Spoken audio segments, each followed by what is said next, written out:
Anno Door at 25-1 has swept up on the outside and has now grabbed the lead with a furlong to go. Storm the Court tries to battle on. Farther out, it's Wrecking Crew. It's going to be an upset here. Dennis's moment is still last as they come to the final 16th. Storm the Court battles on inside of Anno Door. These two long shots will decide the juvenile, and it is Storm the Court who won it.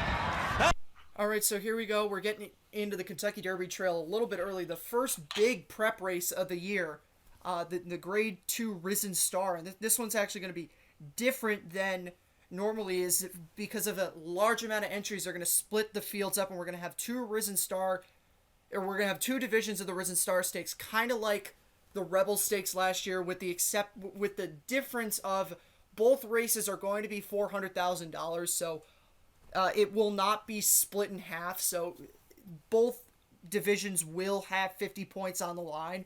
So by the end of the weekend, we will have two horses basically guaranteeing their spot, all but guaranteeing their spot in the Kentucky Derby with 50-point scores. So that's very big for this race this year, that there's two races with 50 points. So both of these divisions are absolutely loaded. Obviously, the headliners of the two are the first division, Enforceable, won the Lecomte earlier. Mark Cassey, John Oxley, the same connections. John Oxley and Julian Laperoute, same connections as Classic Empire. They brought the gang back together for this one. And then in the second division, you have Anno Door, who was second in the Los Alamitos Futurity and the Breeders' Cup Juvenile. So lots of horses in this race to get into. I'll toss it over to Eric now and let him talk about it, because Eric and I were talking about this before this in planning this, that literally you can not make a case for every horse to win, but there's most of the horses in this race are extremely interesting. Yeah, I mean, I could not tell you how excited I am for this race. I think it's going to be, obviously it's the first, I guess you could say, major Derby prep, and it's definitely major in the sense that 50 points guarantees the winner a spot in the Kentucky Derby. So we're going to have two horses who have set a spot in the Derby starting gate if they so choose to take it. So that's where I get excited, but it's also exciting because these two fields are probably as deep as I've seen a Derby prep race field be, especially for a 50-point race. I mean, this would be a really good 100-point prep race. So to see this... obviously, the timing is good for a lot of these connections. Gives them a lot of options afterwards, but nevertheless, just two really solid groups. I told Jack I can make a case for, there's only two or three horses really that I could throw out from both divisions. So I'm very excited. So many different angles to go with in this race. I think one of the bigger things that I think I'm going to touch on before we get going is Brent Calhoun, who had his first Derby runner last year with By My Standards, didn't run well because of just got a bad trip, broke slowly. But he has four horses over the two divisions, two in each. If you weren't familiar with how the splitting a race into multiple division, a stakes race into multiple divisions, how most tracks handle it is that if a trainer has multiple entries, they'll divide them. So Brett Calhoun has four runners here. He's going to run two in each division. So very exciting. I think all of them have live chances, but I imagine we'll talk about that more in a little bit. Now, one point that I want to bring up first is something that it just kind of, not that it doesn't make sense, but surprising, is the fact that going to Division 2, I know normally you talk about Division 1, but I want to make this point right at the start of this, the fact that you've got a horse in Anno Door who only has one career win that was in a maiden, but that's not the real not head scratcher, but interesting thing to note with him is the fact that he's probably going to be favored in Division 2 without a win on dirt. His one win, his maiden, came on the synthetics up at Golden Gate, but he does have, it is worth mentioning, he does have the 2 seconds, as I mentioned, Breeders' Cup Juvenile and in the Los Alamitos Futurity. So dirt performances are there. You do have the quality dirt performances. It just is something to me that's intriguing, that or not intriguing, but just kind of ironic that a dirt horse in a major Derby prep race is going to go off probably the favorite and not have a career victory on the dirt. No, it's definitely interesting and definitely not a normal thing we see on the Derby trail. But as he said, he just ran into 2 buzzsaws. He probably could have won both those races by 4 or 5 lengths if he didn't run into 1,000 words and the 2-year-old champ stormed the court. So it's really exciting to see how they'll run new rider and the addition of blinkers. The trainer, Blaine Rice, said that he hopes those blinkers will get him past the rivals. As you know, the last 2 races, he's lost by a head and a nose in the juvenile and the low South Futurity. So it's exciting, though. He's a really good horse. First time running in a new place. I don't think that'll have a huge factor. Looking at the race, there shouldn't be necessarily a pace that will hinder him. He is kind of a versatile horse. Definitely the class of the field, but in such a big group, there's 11 other rivals he'll face, and a very solid group at that. He's definitely no lock. Yeah, another horse that he's got in the field to run against is Lynn's Map, who's got 2 wins, including a win on the dirt at Fairgrounds. That was in a mile and change race. He did lose the Smarty Jones Stakes 5th in that race last start out, so that was a bit disappointing performance from him, but clearly has shown that he's been able to win at Fairgrounds. He beat Mr. Monomoy, who's in Division 1, but Lynn's Map, a good horse. You've also got Mailman Money. We mentioned Brent Calhoun. Luis Saez rides him, and also Finnick the Fierce, son of Dialed In for Ray Hernandez. He's got a win as well. So those are some of the horses that I look at those field that in this race that catch my eyes from the beginning. Obviously Anodor, but specifically Lynn's Map, I look for him to rebound off of that performance in the Smarty Jones. Yeah, I really like Lynn's Map. The mud definitely wasn't in his favor in the Smarty Jones. Didn't seem like many horses other than the winner, Gold Street, from the Smarty Jones took much away from it. So definitely give him a chance. And then you also mentioned Finnick the Fierce, who definitely ran a huge race 2 back in the Kentucky Jockey Club, and even a really good race in the Lecomte last night. He ran a really solid 4th, so it'll be coming late, no matter what the pace is. So definitely look out for him. If someone's handicapping this race and they think there's a lot of pace on deck, go with Finnick the Fierce. He is probably the best closer in this division, and he has a lot of ability, trust me. So he's an intriguing runner. You mentioned Mailman Money, 1 of 2 for Brent Calhoun. Both of his runners in this division are coming out of really impressive performances at the Fairgrounds. I definitely think Mailman Money was a little bit better. And probably, if we're just going based off of precedent, last year, Brent Calhoun had 2 really solid sons of Golden Sense, by my standards, who I already mentioned, and Mr. Money, who won multiple local regional derbies over the course of the spring and summer last year. Both are son of Golden Sense, and same exact ownership group and same exact rider. So this horse is 2 for 2, probably the better of Brent Calhoun's runners in the spot. But Mr. Big News, I really liked his maiden victory on Lecomte Day, and his pedigree screams distance, probably on the grass even, but he did prove he's a dirt horse in his last start. He's very capable on it, so both of those 2 are really intriguing. And then a couple other horses, I think in this division specifically, there's only really 2 horses I'd throw out.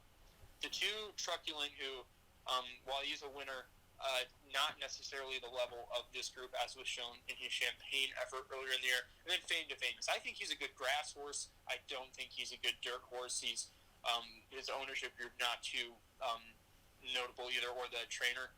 A couple others, though, I really want to touch on in this race. Modernist, I texted Jack after this horse broke his maiden. I said, this horse really impressed me. Broke his maiden going 9 furlongs at Aqueduct. Very good classic distance pedigree, son of Uncle Mo, out of a Bernardini mare. And he broke his maiden in his last start just so impressively. Don't know if he'll be my pick because he does have the rail post and he shows early speed. And in a big field, that's no benefit to anybody. So maybe not the horse I think could win this race, but if he gets the right trip, he'll definitely be there. Liam's Lucky Charm is another really exciting horse, the number 5. Definitely probably the best Florida bred in his crop, and if you aren't familiar with the Florida bred series, their juvenile races are absolutely loaded with purse money, and as a result, fields are huge every year. And he was dominating those. His only loss was to Chance It, who is one of the best Derby contenders out in Florida. But the Pasco Stakes, which Liam's Lucky Charm won his last start, won by 6 lengths over a couple horses who ended up running in the Sam F. Davis the other day.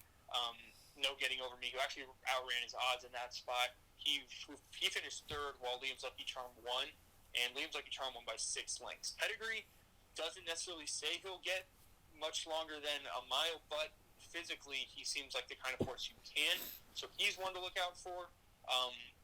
And then the last horse I'll really touch on is NY Traffic to the outside for the red-hot trainer, Saffy Joseph Jr.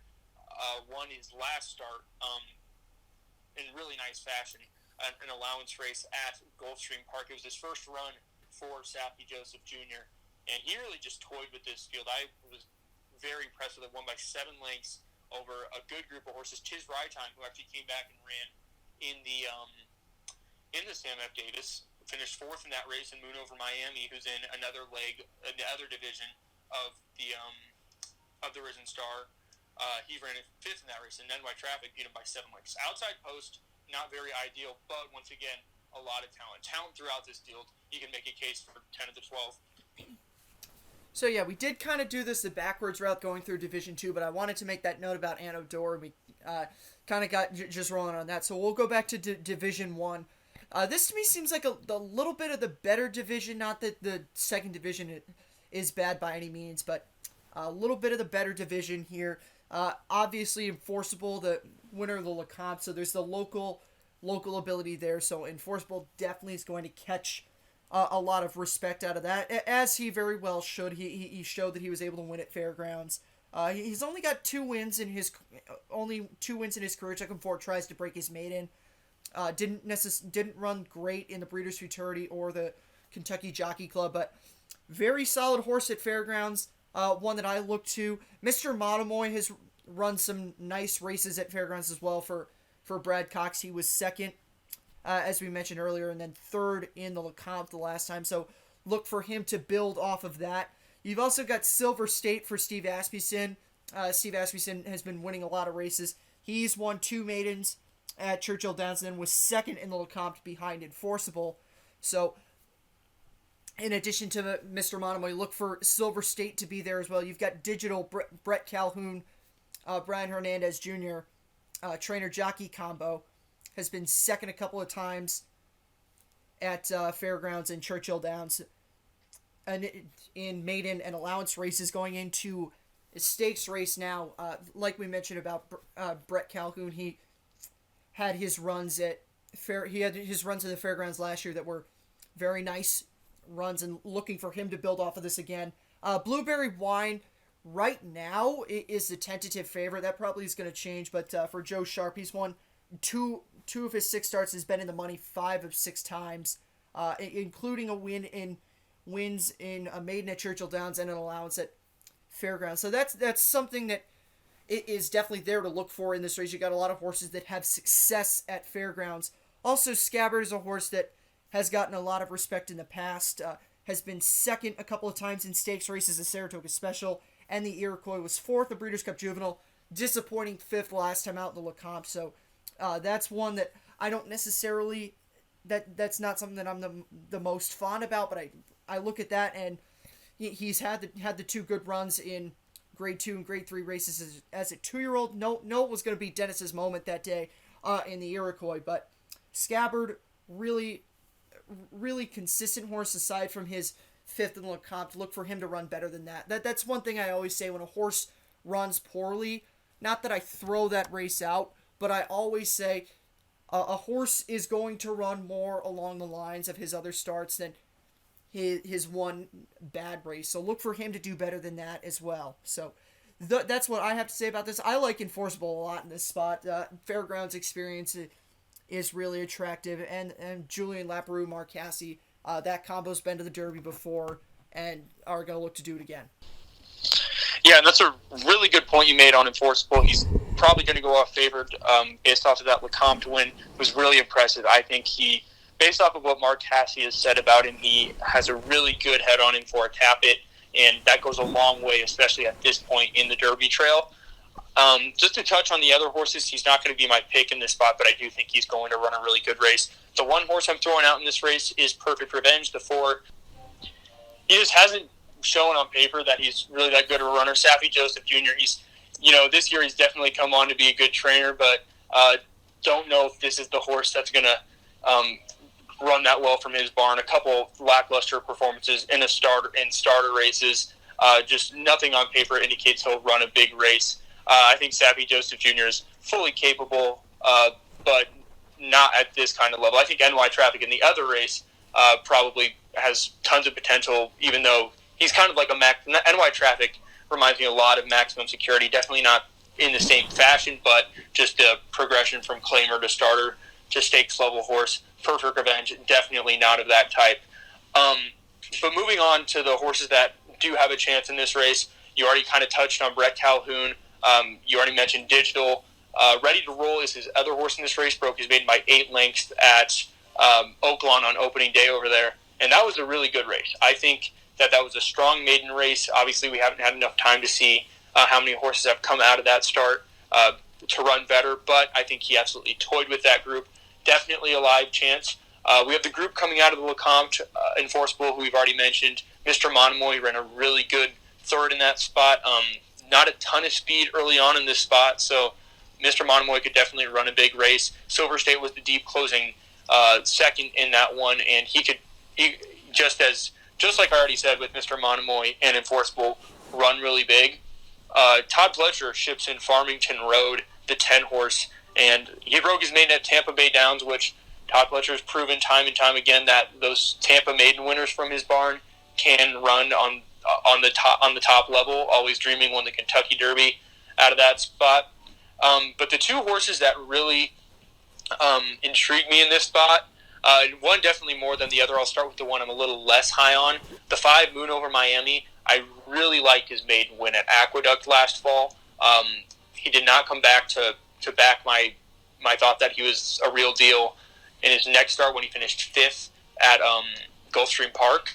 But I don't think that was necessarily the best of him. I think he can run a lot better under a lot better circumstances, so I think he's good. But my top choice is going to be Blackberry Wine from the Joe Sharp barn.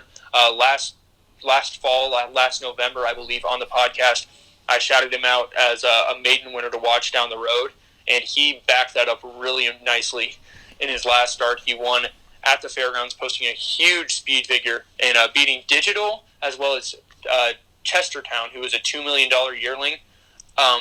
And wire to wire, very impressively. And because this race lacks a ton of early speed, I think he's going to just be able to coast on the front end and take it. Unless there's a surprise early pace presence outside of this horse, possibly Moon Over Miami and Mr. Monomoy, I think this horse could easily go wire to wire and win the first division of the Risen Star. So yeah, that, as we mentioned already, very, very loaded division of the Risen Star. A lot of horses to keep your eye on, both in this race and on the way to the Derby. Again, one more time to mention, this will be the first field where you can look at this. 50 points has been every single year, and obviously this will remain the same this year because there are just simply not enough races for 50 points not to be enough. So this race will put the winner, these two races will put the winners in their division, and the intriguing time of it, the special time of these 50-point races, I should say, means that if a horse doesn't necessarily run up to the caliber, then there's a lot of room to come back and run better off this start, or off a poor start in that. One horse that I do remember, or Ken noted last year, that in the Louisiana Derby, but still a reason to point off this is Country House. Didn't run well enough in the Louisiana Derby to secure the points to get to the Kentucky Derby. Went to Oaklawn, did that, so I could definitely see some horses being able to benefit from that. But as far as the rest of this race going forward, that is the Risen Star. We'll be back next week on the podcast, and we're going to talk about everything Saudi Cup, because we're getting to that time, and around next week will be when we'll be able to start talking about the Saudi Cup. So field is finalized. We'll talk about all that next week, as well as the actions from the Kentucky Derby Trail this week with the San Vicente and the Sam Davis. So a lot to look forward to over the course of the next couple of weeks. We'll see you next time, and good luck this weekend. Back right there is Jack the umpire, along with Mr. Monomoy, who now looks to move through between horses. Heads are turned for home past the quarter pole. 3/4 in 1 minute 12. .20 seconds. Sha shake me up. Mr. Monomoy driven toward the inside. Here's Enforceable, who's rattling home with 1 furlong to go. And Enforceable has taken the lead. Mr. Monomoy battles. And on the outside is Silver Slate, but close to home with Julian Leperoux. It's Enforceable. Enforceable to win the Lacombe Stakes. Length and a half to Silver Slate. Mr. Monomoy was third.